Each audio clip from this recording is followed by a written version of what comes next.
달콤한 말씀 행복한 하루 7월 25일 말씀 묵상을 함께 나누도록 하겠습니다. 오늘 본문은 예레미야 37장 11절로 21절 말씀입니다. 갈대아인의 군대가 바로의 군대를 두려워하여 예루살렘에서 떠나매 예레미야가 베냐민 땅에서 백성 가운데 분깃을 받으려고 예루살렘을 떠나 그리로 가려 하여 베냐민 문에 이른즉 하나냐의 손자여 셀림의 아들인 이리야라 이름하는 문지기의 우두머리가 선지자 예레미야를 붙잡아 이르되 내가 갈대아인에게 항복하려 하는도다. 거짓이다.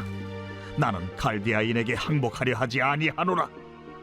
이리야가 듣지 아니하고 예레미야를 잡아 구관들에게로 끌어가매 구관들이 노여워하여 예레미야를 때려서 서기관 요나단의 집에 가두었으니 이는 그들이 이 집을 옥으로 삼았음이더라.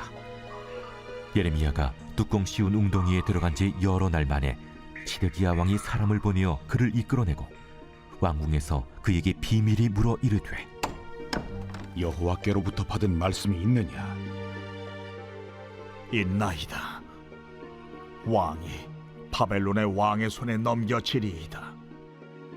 내가 왕에게나 왕의 신하에게나 이 백성에게 무슨 죄를 범하였기에 나를 옥에 가두었나이까? 바벨론의 왕이 와서 왕과 이 땅을 치지 아니하리라고 예언한 왕의 선지자들이 이제 어디 있나이까? 내 주 왕이여, 이제 청하건대 내게 들으시며 나의 탄원을 받으사 나를 서기관 요나단의 집으로 돌려보내지 마옵소서. 내가 거기에서 죽을까 두려워하나이다. 이에 시드기야 왕이 명령하여 예레미야를 감옥들에 두고 떡 만드는 자의 거리에서 매일 떡 한 개씩 그에게 주게 하며 성중에 떡이 떨어질 때까지 이르니라. 예레미야가 감옥들에 머무니라. 아멘. 당시 유다는 바벨론의 강력한 군대에 의해서 멸망할 위기에 처해 있었습니다. 예레미야는 하나님의 명령을 받아 바벨론에 항복할 것을 예언했습니다. 이로 인해 유다 백성들에게 미움을 받게 됩니다. 바벨론의 일시적인 후퇴로 예루살렘이 일시적으로 평온을 맞이했을 때 예레미야는 재산 상속을 위해서 고향인 베냐민 지파의 아나돗으로 가려다가 반역자라는 혐의를 받고 체포되고 맙니다. 이런 상황 속에서 우리는 예레미야의 고난과 유혹 속에서 그의 신실함을 통해 올바른 신앙인의 고난에 임하는 자세에 대해서 배울 수 있습니다. 예레미야는 고향으로 가는 길에 수문장에게 잡혀 그리고 고관들에게 끌려갑니다. 그들은 예레미야를 반역자로 몰아서 뚜껑이 있는 웅덩이에 던져 넣었습니다.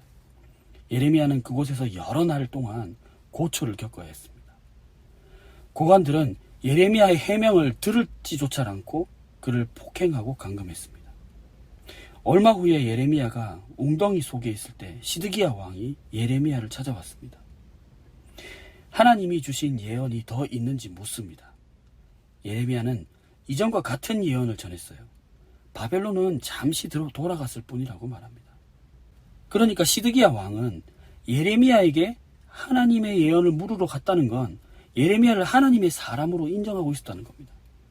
그러나 왕은 예레미야의 예언이 참임을 알면서도 순종할 용기는 없었던 거죠. 시드기야 왕은 예레미야를 경호대 뜰로 옮겨주었지만 완전히 풀어주지는 않았습니다.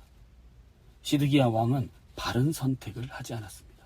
예레미야는 왕의 비유를 맞춰서 자유로워질 유혹도 있었지만 끝까지 진리를 선포합니다. 선지자는 심판을 예언하는 자입니다. 진리를 선택하는 데에는 믿음의 용기가 필요합니다. 이것은 순간적으로 어떤 용기를 냈다기보다는 하나님의 뜻을 더욱더 중요시 여기는 일상적인 삶의 결과로 나타난 용기라고 볼 수 있습니다. 결국 고난에도 신실할 수 있는 그런 열쇠는 바로 평상시에 일상 속에서 주님과의 관계와 그 뜻을 따르는 경험의 이런 축적이라고 볼 수 있습니다. 일시적이고 단회적인 순종보다는 평범함 속에서 일상 속에서 주님을 기억하고 의지하는 걸음을 놓치지 말아야 하겠습니다. 사랑하는 강소 공동체 여러분, 죄악된 세상에서 믿음 때문에 경험하는 어려움이 있을 수 있겠죠. 많은 신앙인들이 직장에서 신앙을 이유로 차별이나 불이익을 경험하기도 합니다. 신앙이 없는 가족 구성원들과의 갈등도 흔한 어려움 중에 하나입니다. 가족이 신앙생활을 이해하지 못하고 오히려 비난하거나 가족 모임에서 신앙을 이유로 불편한 상황에 처하는 경우도 있습니다. 신앙을 이유로 사회적 활동이나 참여에서 오해를 받거나 비난받는 경우도 있습니다. 기독교적 가치관을 지키려는 노력 때문에 세속적인 사회의 기준과 충돌할 때 우리는 비난과 조롱의 대상이 되기도 합니다. 고난뿐만이 아니죠. 이 시대에는 성도들을 고난만큼이나 힘들게 하는 것이 있습니다. 바로 유혹입니다. 물질적인 유혹, 편안한 길을 선택하려는 유혹도 있습니다. 비록 고난이 닥칠지라도 더 가지고 더 편안해지려는 그런 편안한 선택의 유혹이 있다고 할지라도 하나님께서 우리와 함께 하심을 믿고 나아가야겠습니다. 고난과 유혹에 대하여 주님은 어떻게 하셨을까요? 예수님께서는 겟세마네 동산에서 기도하시며 자신의 고난을 하나님께 맡기며 신뢰하셨습니다. 무죄한 예수님은 억울한 재판에서 침묵하시고 인내하셨습니다.